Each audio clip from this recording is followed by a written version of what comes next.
Today you will learn how to convert a PowerPoint to Word and make it editable. First, click the File tab. Then select Export from the left side. Next, click Create Handouts and then choose Create Handouts again. A new window will appear with different layout options. Pick the layout that works best for you. If you want space to write notes, choose blank lines below slides, then click OK.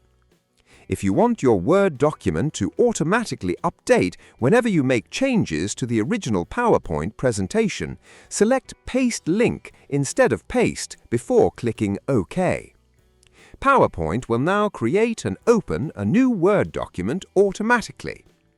To edit anything inside a slide, simply double-click the slide and start typing or formatting it just like any other Word content.